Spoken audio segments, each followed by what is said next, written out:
여러분 안녕하십니까?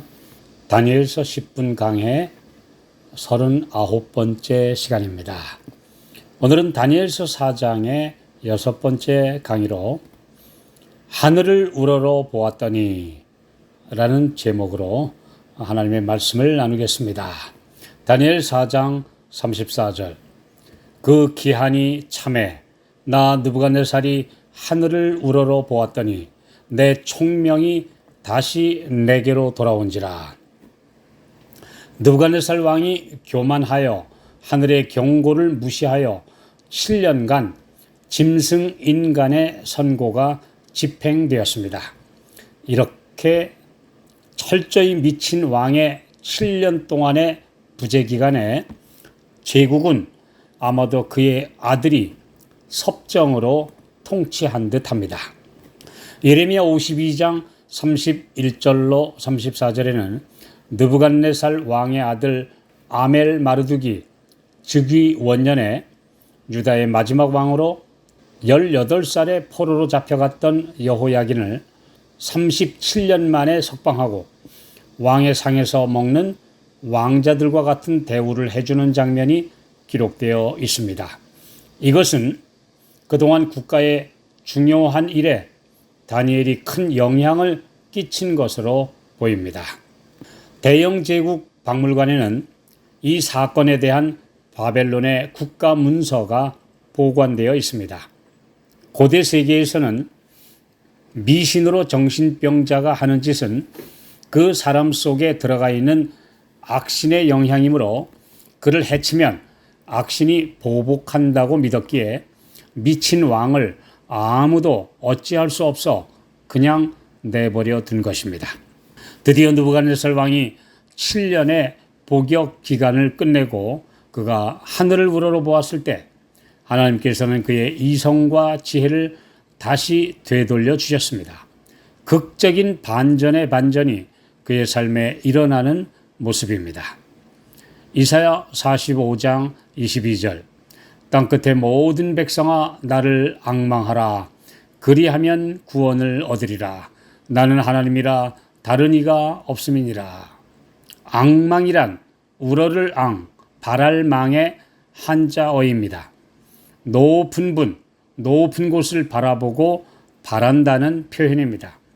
이 세상 어디에도 구원은 없고 오직 하나님만이 우리가 쳐다보아야 할 분이라고 말씀하십니다. 시편 121편 1절 2절 내가 산을 향하여 눈을 들리라. 나의 도움이 어디서 올꼬.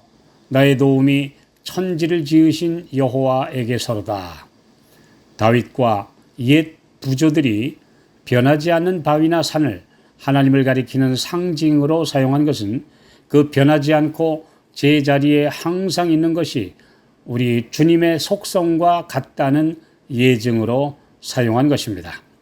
사람을 헬라어로 안트로포스라고 하는데 그 뜻은 위를 쳐다보는 자입니다. 그의 모든 동물과 달리 직립으로 그리고 위를 쳐다보도록 하나님께서 만드셨음에도 아래와 옆밖에 볼 줄 모르는 동물처럼 열심히 땅만 보고 사는 사람들은 자신의 정체성과 본분을 잊고 살아가는 것입니다. 골로새서 3장 1절 2절 그러므로 너희가 그리스도와 함께 다시 살리심을 받았으면 위의 것을 찾으라. 거기는 그리스도께서 하나님 우편에 앉아 계시느니라. 위의 것을 생각하고 땅의 것을 생각지 말라. 하늘을 우러러보고 다시 이성을 회복한 왕은 다니엘 4장 34절 이에 내가 지극히 높으신 자에게 감사하며 영생하시는 자를 찬양하고 존경하였노니 그 권세는 영원한 권세요 그 나라는 대대로 이르리로다. 그는 먼저 하나님께 감사하고 그분께 찬양과 영광을 돌리는 거듭난 신자가 되었습니다. 다니엘 4장 36절 그 동시에 내 총명이 내게로 돌아왔고 또 내 나라 영광에 대하여도 내 위엄과 광명이 내게로 돌아왔고 또 나의 모사들과 관원들이 내게 조회하니 내가 내 나라에서 다시 세움을 입고 또 지극한 위세가 내게 더하였느니라. 사람에게 무엇보다도 총명이 첫째입니다. 총명이 사라진 사람에게는 명예든 재산이든 지식이든 아무 소용이 없습니다. 하나님께서는 욥기 38장 36절에 가슴 속의 지혜는 누가 준 것이냐? 마음 속의 총명은 누가 준 것이냐? 라고 묻고 계십니다. 이 말씀은 창조주 하나님의 존재를 잊고 사는 인간들, 자신이 날 때부터 저절로 이성을 가진 존재인 것으로 착각하고 그 총명을 죄 짓는 데 함부로 사용하는 자들에게 엄숙하게 질문하시는 것입니다.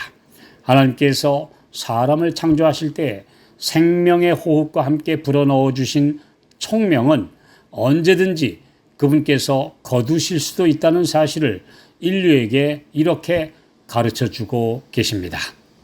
느부갓네살이 미치광이에서 하늘을 우러러 바라보며 하나님께 부르짖어 총명을 되찾자 놀랍게도 그의 이전 모든 영광과 위엄이 회복되었고 게다가 지극한 위세가 더하여졌다고 기록합니다. 인간이 자기의 영광을 위해 살면 파멸로 가지만 오직 하나님께 영광을 돌리면 그분께서 그런 성도를 영광스럽게 해 주십니다. 잠언 3장 6절 너는 범사의 그를 인정하라. 그리하면 내 길을 지도하시리라. 한때 교만하던 군주는 겸손한 하나님의 자녀가 되었고 압제적인 폭군이었던 통치자가 현명하고 자비심 많은 어버이처럼 변화되었습니다. 이제 그는 자기 영향하에 있는 모든 사람들에게 진심으로 하나님을 섬기도록 호소합니다.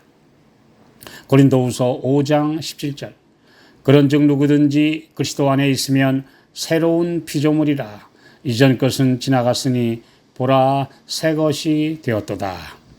하나님을 모독하는 자가 하나님을 경배하게 되고 주정뱅이가 술을 삼가게 되고 방탕하던 자가 순결하게 되고 사탄의 형상을 가졌던 심령이 하나님의 형상으로 변화되는 것, 이것은 이적 중의 이적입니다.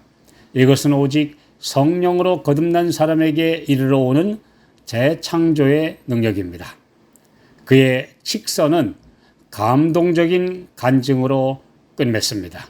다니엘 4장 37절 그러므로 지금 나 느부갓네살이 하늘의 왕을 찬양하며 칭송하며 존경하노니 그의 일이 다 진실하고 그의 행하심이 의로우심으로 무릇 교만하게 행하는 자를 그가 능히 낮추심이니라. 그는 이전처럼 강제로 믿으라고 하거나 협박하는 언사를 사용하지 않습니다. 그의 간증을 듣고 사람들이 자연스럽게 감동을 받아 창조주 하나님을 인정하고 믿게 되기를 바라고 있습니다. 그렇기 때문에 예수 천당 불신지옥을 외치는 전도 방법은 현대인들에게 크게 어필하지 않습니다. 지옥불의 위협이 사람을 회개시키지 못하기 때문입니다. 복음은 사람들에게 예수님의 무한하신 사랑을 증거하는 것입니다. 그러나 하나님을 무서운 보복자나 폭군처럼 표현하는 전도 방법은 사랑의 하나님을 잘못 나타내는 것입니다. 세상 죄를 지고 가는 하나님의 어린 양을 보라는 사랑의 음성만이 딱딱한 가슴을 녹일 수 있습니다. 내가 믿은 주님을 증거하는 것, 나에게 베푸신 말할 수 없는 은혜로 변화된 나의 모습과 그리고 언행일치의 삶을 보이는 것, 이것이 바로 최선의 전도 방법입니다. 변화된 사람은 그의 생애에서 예수님 냄새가 나야 하고 예수님의 음성이 들려야 하고 그의 모습에서 예수님의 형상이 반사되어야 합니다. 이것이 참된 회개요, 참된 변화의 증거입니다.